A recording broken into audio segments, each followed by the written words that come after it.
Hi friends, അസ്സലാമു അലൈക്കും. എല്ലാവർക്കും ഐഷ വേൾഡിൻ്റെ പുതിയൊരു വീഡിയോയിലേക്ക് സ്വാഗതം. ഇന്നത്തെ നമ്മുടെ റെസിപ്പി നല്ല ടേസ്റ്റി ആയിട്ടുള്ള കാരമൽ സേമിയ പായസമാണ്. സാധാരണ സേമിയ പായസം ഉണ്ടാക്കുന്നതിനേക്കാൾ കുറച്ച് വ്യത്യസ്തമായിട്ടാണ് ഈ ഒരു പായസം ഉണ്ടാക്കിയെടുക്കുന്നത്. എല്ലാവർക്കും ഒരേപോലെ ഇഷ്ടമുള്ളൊരു പായസമാണല്ലോ സേമിയ പായസം. അപ്പോൾ നമുക്കിതൊന്നു കൂടി സ്പെഷ്യലാക്കാൻ വേണ്ടിയിട്ട് അല്പം പഞ്ചസാര കാരമലൈസ് ചെയ്തിട്ടുണ്ട് ഈ പായസത്തിൽ. അതുകൊണ്ട് തന്നെ നല്ലൊരു കളറും നല്ലൊരു ടേസ്റ്റുമാണ് ഈ പായസത്തിന്. അപ്പോൾ നമുക്ക് സമയം കളയാതെ ഈ പായസം എങ്ങനെയാണ് ഉണ്ടാക്കുന്നത് എന്ന് നോക്കാം.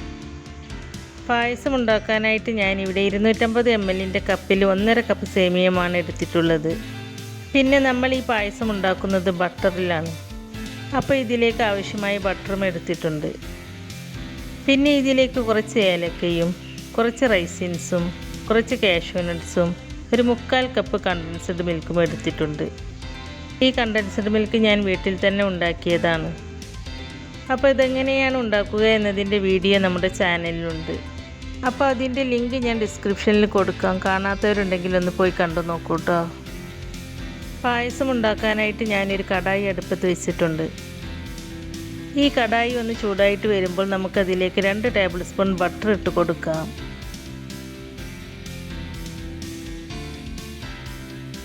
ബട്ടർ ഒന്ന് മെൽറ്റായി കഴിയുമ്പോൾ നമ്മൾ എടുത്തു വെച്ച് കാഷ്യൂ നട്ട്സ് ഇതിലേക്ക് ഇട്ട് കൊടുത്ത് റോസ്റ്റ് ചെയ്തെടുക്കാം. കാഷ്യൂ നട്ട്സ് ചെറുതായിട്ടൊന്ന് റോസ്റ്റായി വരുമ്പോൾ നമുക്കിതിലേക്ക് റൈസിൻസ് ഇട്ട് കൊടുക്കാം. സാധാരണ നമ്മൾ നെയ്യിലാണ് ഫ്രൈ ചെയ്യാറ്, പക്ഷേ ഈ ഒരു പായസത്തിൽ ഞാൻ ബട്ടറാണ് യൂസ് ചെയ്യുന്നത്. ഇപ്പോൾ റൈസിൻസും ഫ്രൈ ആയി വന്നിട്ടുണ്ട്. റൈസിൻസ് ഫ്രൈ ആയി വരുമ്പോൾ ഇതിങ്ങനെ ബോൾ പോലെ വീർത്ത് വരും. അപ്പോൾ ആ ഒരു സ്റ്റേജിൽ നമുക്കിത് പാനിൽ നിന്നും എടുത്തു മാറ്റാം. ഇപ്പം ഞാനിതൊരു ബൗളിലേക്ക് എടുത്തു മാറ്റിയിട്ടുണ്ട്. ഇനി നമുക്ക് ഇതേ പാനിലേക്ക് തന്നെ സേമിയം ഇട്ട് കൊടുക്കാം. ഞാനിവിടെ 1.5 കപ്പ് സേമിയമാണ് എടുത്തിട്ടുള്ളത്. ഇത് റോസ്റ്റഡ് സേമിയം അല്ലാത്തത് കൊണ്ട് ഞാനിതൊരു ഗോൾഡൻ കളറാകുന്നത് വരെ ലോ ഫ്ലെയിമിലിട്ടിട്ട് ഫ്രൈ ചെയ്തെടുക്കുന്നുണ്ട്. കരിഞ്ഞു പോകാതെ പ്രത്യേകം ശ്രദ്ധിക്കണം കേട്ടോ. ഇനിയിപ്പോൾ നിങ്ങൾ എടുക്കുന്ന സേമിയം റോസ്റ്റഡ് സേമിയം ആണെങ്കിലും പാനിലിട്ട് ബട്ടറിലൊന്ന് മിക്സ് ചെയ്ത് ചൂടാക്കി എടുക്കണം. ഇതിപ്പോൾ ഒരു ഗോൾഡൻ കളറായി വന്നിട്ടുണ്ട്. ഇനി നമുക്കിതൊരു പ്ലേറ്റിലേക്ക് എടുത്തു മാറ്റാം.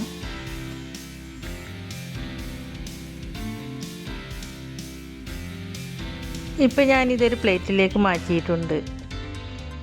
ഇനി ലോ ഫ്ലെയിമിലേക്ക് മാറ്റിയിട്ട് ഈ പാത്രത്തിലേക്ക് തന്നെ ഒരു 1/4 കപ്പ് പഞ്ചസാര ഇതേപോലെ പരത്തിയിട്ട് ഇട്ട് കൊടുക്കാം. അപ്പോൾ കുറച്ച് സമയം നമ്മളിങ്ങനെ ഡിസ്റ്റർബ് ചെയ്യാതെ വെക്കുമ്പോൾ പഞ്ചസാര മെൽറ്റായി തുടങ്ങും. ഇപ്പോൾ പഞ്ചസാര മെൽറ്റായി വരുന്നുണ്ട്. കുറച്ചുകൂടി പഞ്ചസാര മെൽറ്റായി വരാനുണ്ട്. ഈ സ്റ്റേജിൽ നമുക്കിതൊന്ന് ഇളക്കി കൊടുക്കാം. ഇപ്പോൾ പഞ്ചസാര നന്നായിട്ട് മെൽറ്റായി വന്നിട്ടുണ്ട്. ഇനി നമുക്കിതിലേക്ക് 1 ടീസ്പൂൺ ബട്ടർ ഇട്ട് കൊടുക്കാം. ബട്ടർ ചേർത്ത് കൊടുത്തതിന് ശേഷം ഇതുപോലെ ഒന്ന് മിക്സ് ചെയ്ത് കൊടുക്കുക. ഇപ്പോൾ ഈ ബട്ടർ കൂടി നമ്മൾ ഇതിലേക്ക് ആഡ് ചെയ്തപ്പോൾ ശരിക്കും നല്ലൊരു കാരമലിൻ്റെ ഫ്ലേവർ വരും. ഇതിപ്പോൾ ഒരു ലൈറ്റ് ബ്രൗൺ ഷെയ്ഡാണ്. ഇത് കുറച്ചുകൂടി ഡാർക്ക് ഷെയ്ഡ് ആവുന്നത് വരെ നമുക്കിതൊന്ന് ഇളക്കി കൊടുക്കാം. അപ്പോഴാണ് നമ്മുടെ പായസത്തിന് നല്ലൊരു കളർ കിട്ടുന്നത്. ഇപ്പോൾ നല്ലൊരു സ്മെല്ലാണ് ഈ കാരമലൈസ്ഡ് ഷുഗറിൻ്റെ കൂടെ ബട്ടർ കൂടി ചേർത്ത് കൊടുത്തപ്പോൾ. ഇതിപ്പോൾ കുറച്ചുകൂടി ഡാർക്ക് ഷെയ്ഡായി ബബിൾസൊക്കെ വന്നു തുടങ്ങി. ഈ ഒരു സ്റ്റേജിൽ നമുക്ക് തീ ഒന്ന് കുറച്ച് വെക്കാം. എന്നിട്ട് ഇതിലേക്ക് പാലൊഴിച്ച് കൊടുക്കാം. കാച്ചിയ പാലൊന്നല്ല കേട്ടോ ഇതിലേക്ക് ഒഴിച്ച് കൊടുക്കുന്നത്. പാലിന് ചൂടില്ലാത്തത് കൊണ്ട് നമ്മളിങ്ങനെ പാലൊഴിച്ച് കൊടുക്കുമ്പോൾ നമ്മൾ കാരമലൈസ് ചെയ്ത പഞ്ചസാര ഇതുപോലെ കട്ട കിട്ടും. അപ്പോൾ പേടിക്കൊന്നും വേണ്ട, പാലൊന്ന് ചൂടായി കഴിയുമ്പോൾ അതൊക്കെ അങ്ങ് മെൽറ്റായിക്കോളും. ഞാൻ ആദ്യം കുറച്ച് പാലൊഴിച്ച് കൊടുത്തിട്ട് നമ്മൾ കാരമലൈസ് ചെയ്ത പഞ്ചസാര നന്നായിട്ട് മെൽറ്റായതിന് ശേഷം മാത്രമാണ് ബാക്കി പാലൊഴിച്ച് കൊടുത്തിട്ടുള്ളത്. ഇപ്പോൾ ഞാൻ ഇതിലേക്ക് 1.5 ലിറ്റർ പാലാണ് ഒഴിച്ച് കൊടുത്തിട്ടുള്ളത്. പാലൊഴിച്ച് കൊടുക്കുമ്പോൾ ഫുൾ ഫാറ്റ് മിൽക്ക് തന്നെ ഒഴിച്ച് കൊടുക്കണം കേട്ടോ. അപ്പോഴാണ് പായസത്തിന് നല്ലൊരു ടേസ്റ്റ് ഉണ്ടാവുക. ഇനി പാലൊന്ന് ചൂടായിട്ട് വരട്ടെ.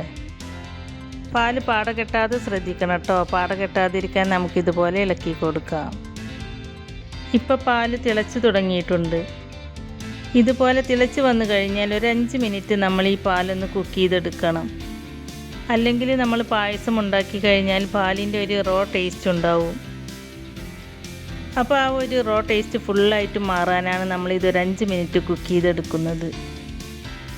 ഇപ്പോൾ ഈ പാല് കറക്റ്റ് 5 മിനിറ്റ് തിളപ്പിച്ചെടുത്തിട്ടുണ്ട്. ഇതിപ്പോൾ നല്ലതുപോലെ ഒന്ന് കുറുകി കിട്ടിയിട്ടുമുണ്ട്. ഇനി ഇതിലേക്ക് നമ്മൾ നേരത്തെ റോസ്റ്റ് ചെയ്ത് വെച്ച സേമിയ മൊത്തത്തിൽ അങ്ങ് ഇട്ട് കൊടുക്കാം.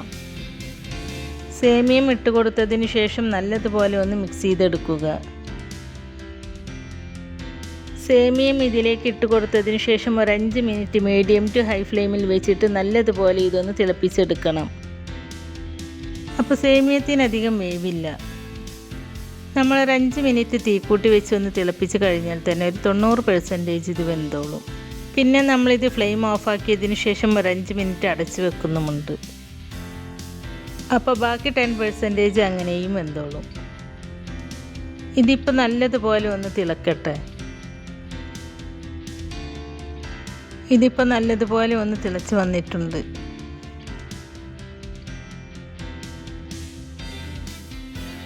ഇപ്പോൾ സേമിയ നന്നായിട്ട് വെന്ത് പായസം കുറുകി വന്നിട്ടുണ്ട്.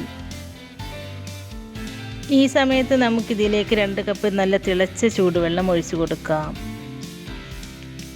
ചൂടുവെള്ളം ഒഴിച്ചു കൊടുത്ത് മിക്സ് ചെയ്തതിന് ശേഷം നന്നായിട്ടൊന്ന് തിളപ്പിച്ചെടുക്കുക. ഇപ്പോൾ ഇത് നന്നായിട്ടൊന്ന് തിളച്ച് വന്നിട്ടുണ്ട്. ഈ സമയത്ത് നമുക്ക് ഈ പായസത്തിലേക്ക് മധുരത്തിന് ആവശ്യമായ കണ്ടൻസ്ഡ് മിൽക്ക് ചേർത്ത് കൊടുക്കാം. ഇനി നിങ്ങളുടെ കയ്യിൽ കണ്ടൻസ്ഡ് മിൽക്ക് ഇല്ല എങ്കിൽ അതിന് പകരം പഞ്ചസാര ചേർത്ത് കൊടുത്താലും മതി. കണ്ടൻസ്ഡ് മിൽക്ക് നമ്മൾ ചേർത്ത് കൊടുക്കുമ്പോൾ അതിൻ്റെ ഒരു ഫ്ലേവർ ഉണ്ടല്ലോ, അതും കൂടി നമ്മുടെ പായസത്തിന് കിട്ടും. അതൊരു പ്രത്യേക ടേസ്റ്റാണ്. ഉണ്ടെങ്കിൽ ചേർത്ത് കൊടുക്കുക. കണ്ടൻസ്ഡ് മിൽക്ക് ചേർത്ത് കൊടുത്തതിന് ശേഷം നന്നായിട്ടൊന്ന് മിക്സ് ചെയ്തെടുക്കുക. ഞാനിതിലേക്ക് എടുത്ത ബട്ടർ സാൾട്ടഡ് ബട്ടർ ആയതുകൊണ്ട് ഞാനിനി ഇതിലേക്ക് ഉപ്പ് ചേർത്ത് കൊടുക്കുന്നില്ല.